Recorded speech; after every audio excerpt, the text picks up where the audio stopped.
মাধ্যমিক পরীক্ষা শেষ এবং এই মুহূর্তে উচ্চ মাধ্যমিক পরীক্ষা চলছে। আর কিছুদিনের মধ্যে উচ্চ মাধ্যমিক পরীক্ষাও শেষ হয়ে যাবে। আর তারপর ধাপে ধাপে মাধ্যমিক এবং উচ্চ মাধ্যমিক পরীক্ষার রেজাল্ট বেরোনোর পালা। রেজাল্ট প্রকাশিত হওয়ার পর দেখা যাবে কিছু ছাত্রছাত্রী মাধ্যমিক এবং উচ্চ মাধ্যমিক পরীক্ষাতে দুর্দান্ত রেজাল্ট করেছে। আবার কিছু ছাত্রছাত্রী পশ্চিমবঙ্গের মধ্যে র্যাঙ্ক করেছেন। আবার কিছু ছাত্রছাত্রী টেনে টুনে কোনো রকম পাশ করেছেন। আবার এরকম একদল ছাত্রছাত্রী থাকবেন যারা দেখা যাবে মাধ্যমিক এবং উচ্চ মাধ্যমিক পরীক্ষায় অনুত্তীর্ণ হয়েছেন। মনে রাখতে হবে, আমাদের জীবনের লক্ষ্য সকলের কিন্তু এক নয়। জীবনের লক্ষ্য স্থির করার ক্ষেত্রে ব্যক্তিগত বৈষম্য গুরুত্বপূর্ণ ভূমিকা পালন করে। যেমন কারো লক্ষ্য ভবিষ্যতে ডাক্তার হওয়া, কারো লক্ষ্য ইঞ্জিনিয়ার হওয়া, কারো লক্ষ্য অধ্যাপক কিংবা শিক্ষক হওয়া, আবার কারো লক্ষ্য ক্রিকেটার হওয়া, গায়ক হওয়া, ফুটবলার হওয়া ইত্যাদি ইত্যাদি।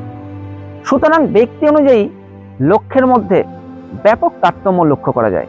আমাদের সর্বদা মাথায় রাখতে হবে যে গায়ক হতে চায় তাকে মাধ্যমিক কিংবা উচ্চ মাধ্যমিকে অঙ্কে লেটার না পেলেও চলবে। কারণ অঙ্কের ভালো মার্কস পাওয়ার সঙ্গে গায়ক হওয়া কিংবা ক্রিকেটার হওয়ার কিংবা ফুটবলার হওয়ার কোনো সম্পর্ক নেই। মূল কথা হলো, যে ক্রিকেটার হতে চায় তার কেমিস্ট্রিতে ভালো নম্বর না পেলেও চলবে। কারণ সফল ক্রিকেটার হওয়ার সঙ্গে কেমিস্ট্রিতে বেশি নম্বর পাওয়ার কোনো সম্পর্ক নেই। এই একই কথা যারা ভবিষ্যতে ফুটবলার হতে চায় বা ডান্সার হতে চায় কিংবা টেনিস বা ব্যাডমিন্টন খেলোয়াড় হতে চায় তাদের ক্ষেত্রেও প্রযোজ্য। এই তো আমাদের দেশের অন্যতম সফল ক্রিকেটার রোহিত শর্মা, তিনি কিন্তু মাধ্যমিক বা উচ্চ মাধ্যমিকে ভালো রেজাল্ট করেননি। তাতে কিন্তু তার দেশের অন্যতম সফল ক্রিকেটার হতে সমস্যা হয়নি। বা আমাদের দেশের অন্যতম মহিলা ক্রিকেটার ঝুলন গোস্বামী, তিনিও কিন্তু পড়াশোনায় খুব একটা ভালো ছিলেন না। তাতেও কিন্তু তার বিশ্বের সব থেকে বেশি উইকেট পাওয়া মহিলা ক্রিকেটার হতে সমস্যা হয়নি। এই একই কথা সুনীল ছেত্রী থেকে শুরু করে অরিজিৎ সিং কিংবা জনপ্রিয় অভিনেতা সলমান খানের ক্ষেত্রেও প্রযোজ্য। মনে রাখবেন, একটি পরীক্ষা কিংবা একটি পরীক্ষায় কম নম্বর পাওয়া কখনোই একটি মানুষের জীবনের স্বপ্নকে শেষ করে দিতে পারে না।